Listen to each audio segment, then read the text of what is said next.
आज का मसला यह है कि क्या एक सांसद प्रतिनिधि को ऐसे मौके पर जब पूरे देश में केस 12 लाख के पार जा रहे हैं, सरकारें लड़ रही हैं इस बात से कि कैसे सोशल डिस्टेंसिंग को मेंटेन करके रख लिया जाए, सरकारों के सामने नौबत यह आ रही है कि एक तरफ विज्ञापन चलता है अनलॉक के दौर में प्रवेश कर रहे हैं और दूसरी तरफ आए दिन कोई राज्य कह रहा है हम 4 दिन लॉकडाउन, कोई राज्य कह रहा है हम 5 दिन लॉकडाउन, कोई राज्य कह रहा है हम 10 दिन लॉकडाउन, कोई राज्य कह रहा है हम वीकेंड लॉकडाउन, कोई राज्य कह रहा है हम मिड वीक लॉकडाउन कर रहे हैं। क्या सांसदों को ऐसी बातें करनी चाहिए ख्वाहिश के नाम पे भी कि लोगों को मस्जिद में जाने दो, नमाज पढ़ने दो? संगीत रागी अपनी बात रख लीजिए पहले, फिर अभिषेक जी आपके पास आऊंगा। माफी चाहते हो क्योंकि संगीत जी बोल नहीं पाए अभी तक। बोलिए संगीत जी, आ रहा हूं खान साहब आपके पास। देखिए रोहित जी, ये धर्म की कड़ाही में सिर्फ राजनीति की चाशनी बनाने की तैयारी है और ये पूर्णतः राजनीतिक शरारत से ज्यादा और कुछ नहीं है। ये सिर्फ सांसद महोदय ने नहीं कहा है, आपने देखा होगा कि आज देवबंद के तरफ से भी ये शायद जारी हुआ है कि योगी सरकार से उन्होंने कहा है कि लॉकडाउन खोल देना चाहिए। यानी कि मुझे लगता है कि कहीं ना कहीं राजनीतिक जो लोग हैं और देवबंद दोनों मिलकर के इस बात को आगे बढ़ाना चाहते हैं और एक प्रकार से ये बात करना चाहते हैं कि देखिए हमें अपने धर्म को जीने का भी अधिकार योगी सरकार के अंदर प्राप्त नहीं हो रहा है। मुझे लगता है कि सांसद महोदय की भाषा और मौलाना साद के तर्क, उन दोनों में कोई बुनियादी फर्क नहीं है। यदि आपको ईद मनाना ही है, आपको यदि त्योहार मनाना ही है, तो मैं उसको दोहरा नहीं रहा हूं, ये घर से भी आप कर सकते हैं।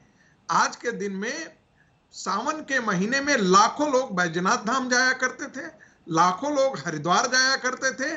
सरकार ने उनको यदि बंद कर दिया तो किसी ने इस पर आवाज नहीं उठाई। यदि शिवरात्रि का पर्व आया तो किसी ने ये आवाज नहीं उठाई। और माफ कीजिएगा, पैनल पर एक व्यक्ति कह रहे थे कि यदि हमें भी ख्वाहिश है रक्षाबंधन।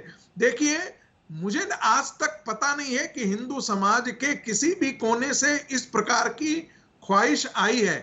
हम गलत चीजों को तर्क से पुष्ट करने के लिए इस प्रकार का तर्क करते हैं कि हम भी तो ख्वाहिश रख सकते हैं, हम भी तो ख्वाहिश रख सकते हैं जन्माष्टमी के लिए। इस प्रकार का कोई भी तर्क जो है सिर्फ गलत चीजों को पुष्ट करने के लिए किया जाता है।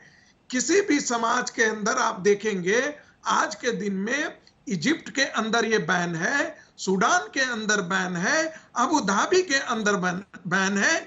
यदि मेरा कहना है कि यदि मुस्लिम कंट्रीज भी आज के दिन में कोरोना काल में यदि इस प्रकार का एहतियात बरत रहे हैं, बड़ी बड़ी मस्जिदों में सामूहिक नमाज नहीं पढ़ी जा रही है, तो भारत के मुसलमानों को एक कौन सी ये लत लग गई है कि हमेशा वो धर्म की चाशनी में लेकर के और राजनीति सेकने की कोशिश करते हैं। ठीक है, मुझे लगता है कि इसका बीजारोपण चूंकि कांग्रेस पार्टी ने किया है, आज वही जो है वो बिस्बेल होकर के खड़ा हो गया है। ठीक सर, यहाँ कांग्रेस से कोई है नहीं संगीत जी। पर नहीं, मैं समझ सकता हूं आपकी भावना जिसके प्रति है, लेकिन वो यहां है नहीं, तो उस पर आरोप लगा के अब पलट के जवाब तो लिया जा नहीं सकेगा।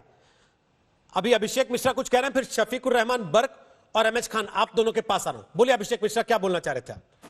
रोहित जी, उनको आपको टोकना नहीं चाहिए था, मैं उनकी तरफ से कहता हूं। वो एक रटी रटाई स्क्रिप्ट है जो पढ़ रहे थे। हो सकता है शायद कागज साथ में लेकर के बैठे हो जो पढ़ रहे थे हमारे साथी अभी इससे पहले, मुझे नाम नहीं पता क्या है। तो उनको मैं ससम्मान कहता हूं कि आपको रोकना नहीं चाहिए था, उन्हें मौका देना चाहिए था। एक रटी हुई स्क्रिप्ट है, वही वो पढ़ रहे थे। तो देखिए रोहित जी, अभी बर्ग साहब ने, सांसद जी ने साफ कहा कि सरकार मना कर रही है तो हम घरों पे मनाएंगे।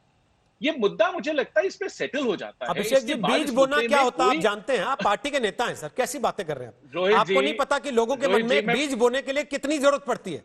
कितनी रोहित जी, लेकिन वो बीज अगर आदमी ओपनली कह रहा है कि वो मैंने इसलिए नहीं कहा, मैंने गया निवेदन किया, मना हो गया, तो हमने, अगर वो उस पर अगर दूसरी कोई बात करते, अगर वो कहते नहीं नहीं सब लोग जागो, ये करो, ऐसा करो, तो मैं मानता आप जो कह रहे थे, लेकिन वो खुद ही नहीं कह रहे हैं बात। मैं डिफेंड नहीं कर रहा, मैं तो सिर्फ जो सुन रहा हूं, आप लाइव चला रहे हो, जो सुन रहा हूं उस पर मैं रिएक्शन दे रहा हूं, आपको ऑनलाइन रिएक्शन दे रहा हूं।